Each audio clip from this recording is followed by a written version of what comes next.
Hey everyone, in this video we're going to introduce the idea of confidence intervals by talking about point estimates versus interval estimates. So this is our first look into what's called statistical inference. The idea here being that often we want to study a population, but we can only gather information on a sample. So we select a random sample using some sort of sampling method, and then look at data from that sample rather than the entire population. So for example, in political polling, we might want to know what percentage of voters would vote for a particular candidate. We're really interested in the proportion from the population, but what we do is we poll a sample of voters and measure the proportion in that sample. So in this case, we're measuring p hat, the sample proportion, in order to estimate p, which is typically how we represent the proportion from a population. Or say you're doing some sort of biological field work. You might take a sample mean as a way to estimate a population mean. So for example, looking at how many mussels are growing in each given square meter, looking at a population density. You wouldn't necessarily be able to count the number of mussels in every square meter in the whole region, but you could do a random sample and measure the mean number per square meter in that sample.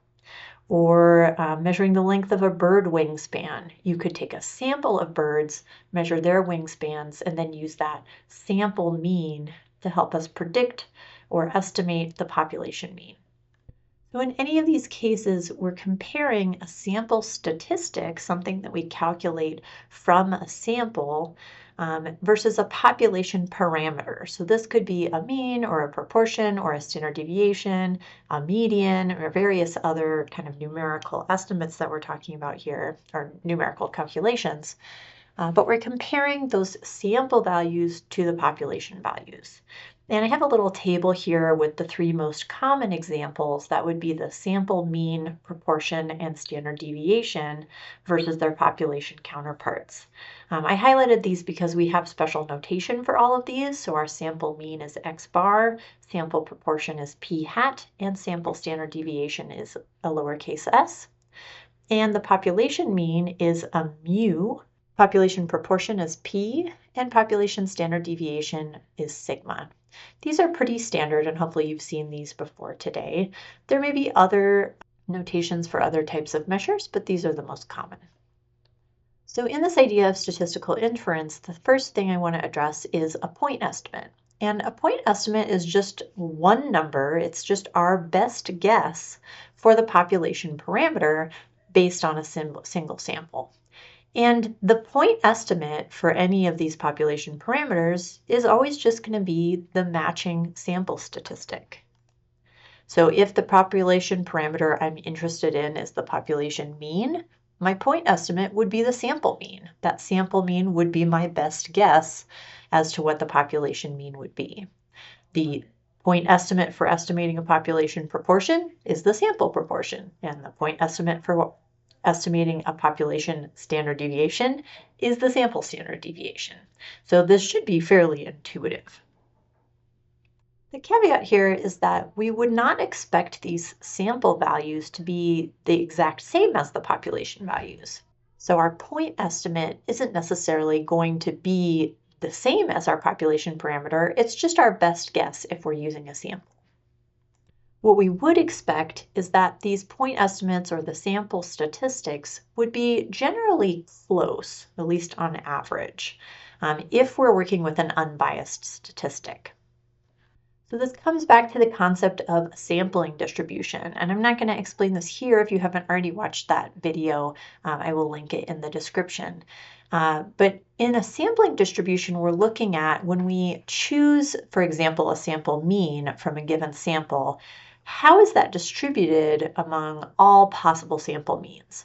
And the central limit theorem showed us that sample means will be normally distributed around the population mean that's at the center.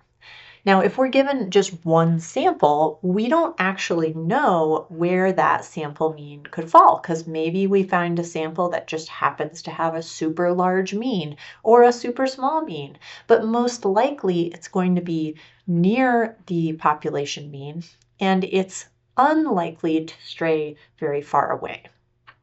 So based on what we know about sampling distributions, and in particular, what we know about how much spread or variation there is in a given sampling distribution, we can calculate what's called a margin of error that will give us a better estimate of the population parameter.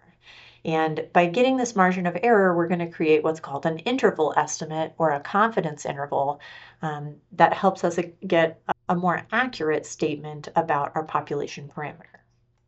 So here's an example of an interval estimate.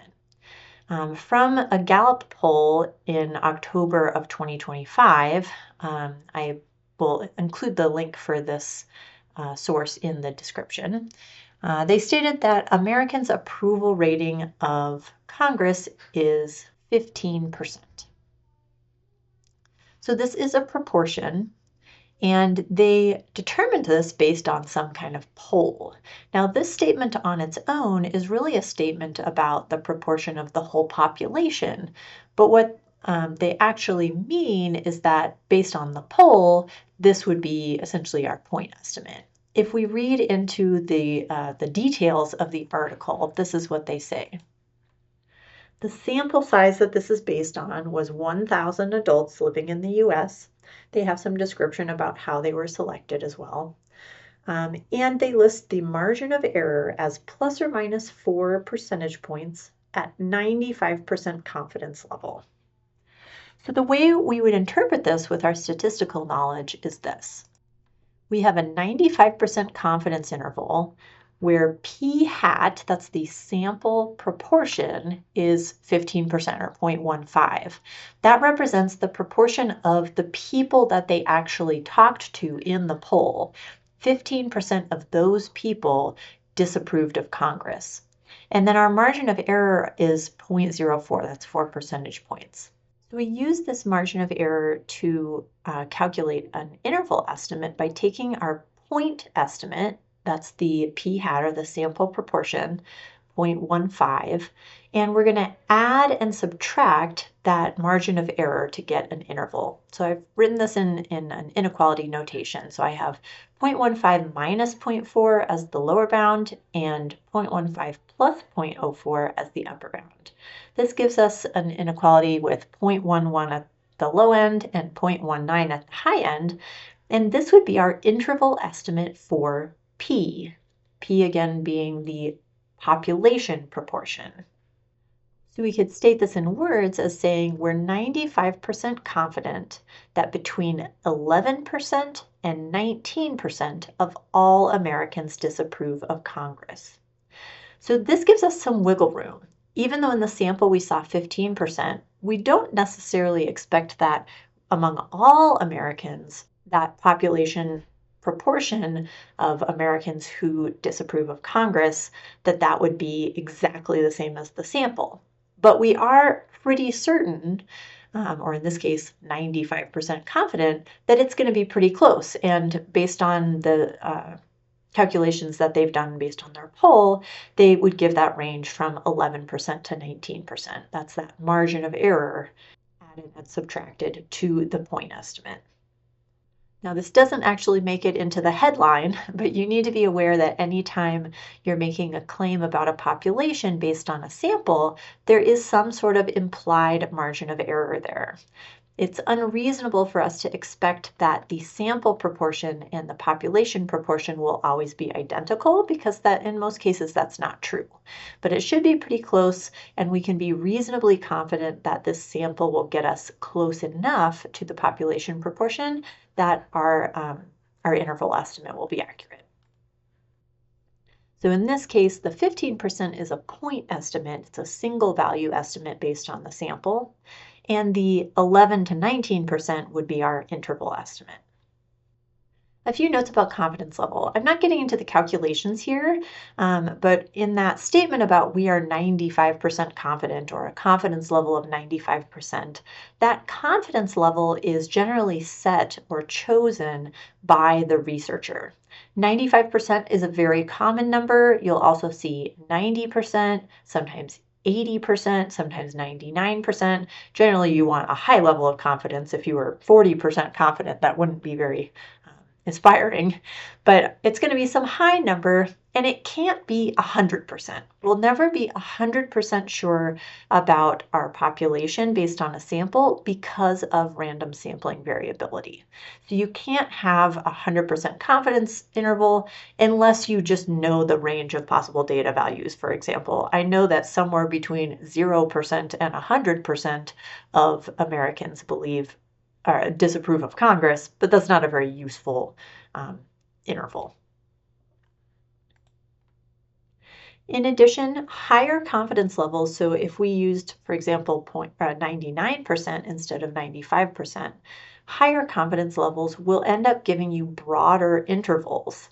So that margin of error will get bigger and you'll get a less precise estimate.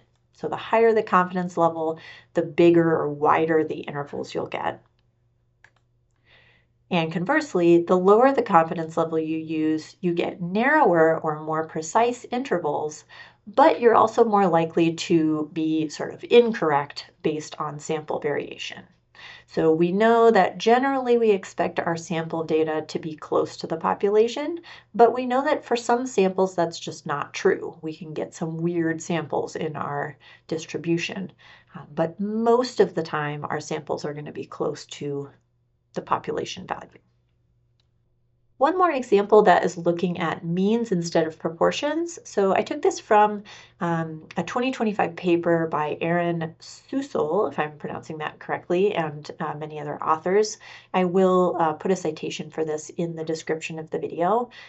This paper was about U.S. workers' self-reported mental health.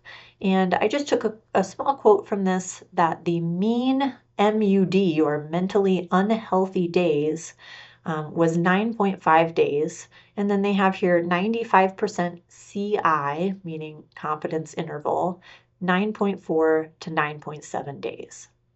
So this quote is giving us two pieces of information. One, the point estimate.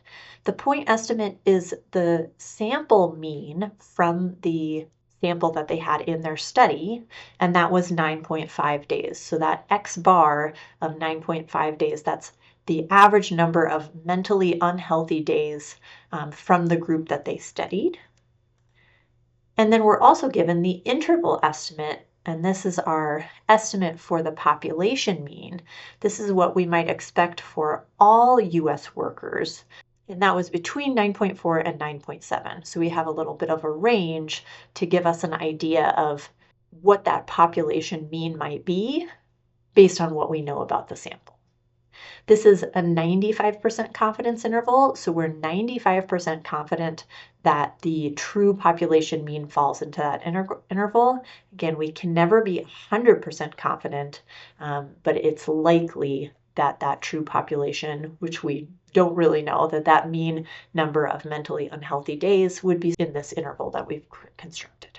In the next video and in the next section, we'll look at how we actually construct these interval estimates, how we calculate the margin of error, and how all of this is related to both the population and the samples that we're getting.